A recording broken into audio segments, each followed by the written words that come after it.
Take two. Okay, I've had this printer a little over a week, and I wanted to make a video of the first few prints I made about a week ago, a week and a couple days right after I built it. So this was took me 2 days to build the printer, and on the third day I started printing stuff, and this is what I printed. My very first print was this one right here. I was having trouble getting the Z calibrated for the first layer, the Z-axis on the first layer. The problem that I was having is that as I tried to push it closer to the bed, it just started not sticking to the bed. And I didn't recognize what the problem was. It turns out what the problem was, the bed wasn't clean enough. I was using 70% isopropyl alcohol to clean it, and the instructions do say 90%, and apparently the difference matters. So I went out and bought some 90%, actually it was 91% isopropyl alcohol. I cleaned the bed, and I didn't have that problem anymore. And you can see the result of the problem. So this was the bad part.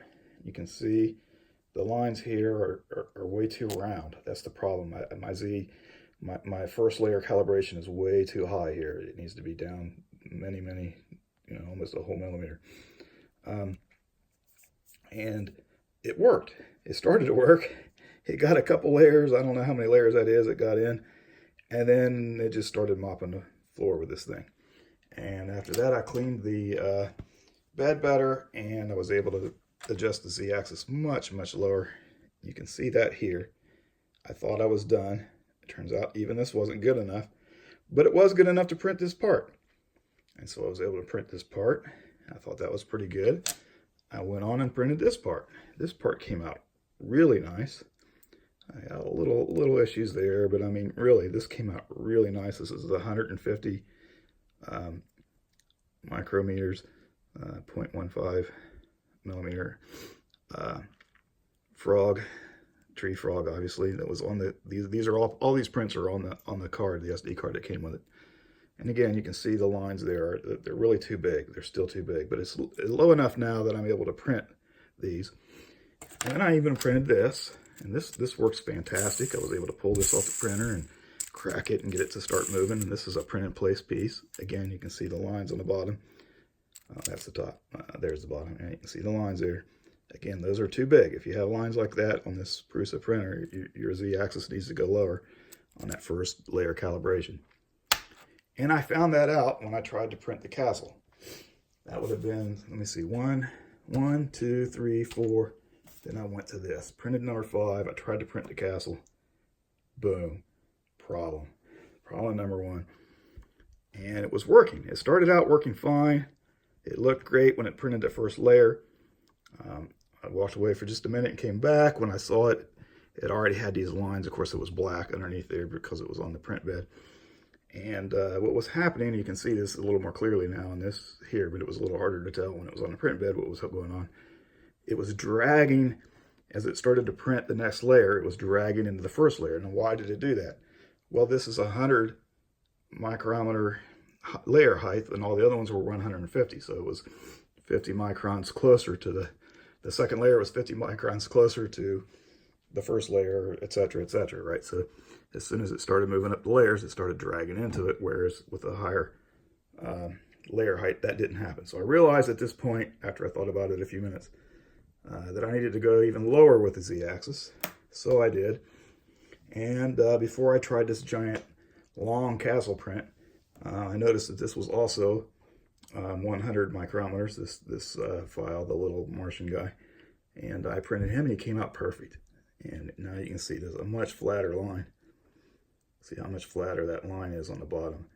And that's more like what it's supposed to look like. So I even went a little bit farther than that after another couple prints, but even that was good enough for most of what I'm doing. This came out really nice. I went for another quick print just because I wanted to get something out of the way. I thought the whistle was a good idea, and I printed that. And again, you can see nice flat lines there. And again, like I said, I could have even gone a little bit more, but I think that's pretty good. It was certainly good enough to do this, and this was the best print of the day. And this was the last print I printed that day. I can't remember exactly what time I started it, but it was pretty late.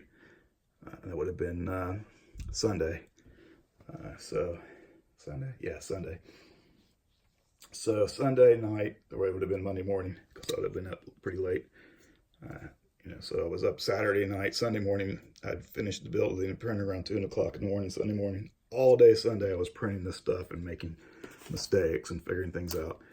And when I got up later in the morning Monday, or 10, 11 o'clock, something like that, this was on the printer, and man, I was happy. Obviously, this came out fantastic. Hopefully you can see some of the details here. I mean, this, just everybody I show this to is like, oh my God, there's details down inside there. It's just really amazing. This piece came out fantastic. And so that really closes out my first few prints, right? At this point, I really knew I was getting somewhere. And so after that, this takes me into Monday morning now. Later Monday morning, I'm not going to talk too much about that on this video. I'll make another video. But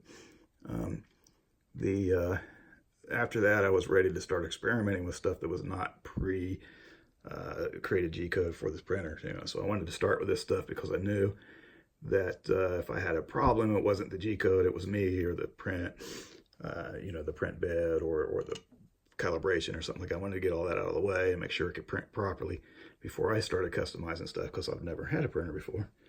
And I wouldn't have known whether it was me or whether it was the printer or what, so I had to start with some known thing. And these are some fantastic prints. I'm really happy with what came out. Obviously, I'm very happy with the printer itself. The printer, sitting right here right now, this printer has just been fantastic. It has been extremely reliable. I really have had very little problems with it. One time it gave me a weird error. It errored out on the first layer with a bed. It couldn't tell the bed heat or something. I'm really not sure. I didn't quite understand the error, but I was able to restart the print. It was fine, and I never had that problem again. I've had 3 power outages, and it recovered from 3 power outages. And it's an amazing thing that it can do. It just remembers where it's at and says, hey, do you want to recover the print? Yes. And it goes, and it, depending on how long the first 2 power outages weren't really power outages. They were just little blips in the power, but it was enough to reset the computer.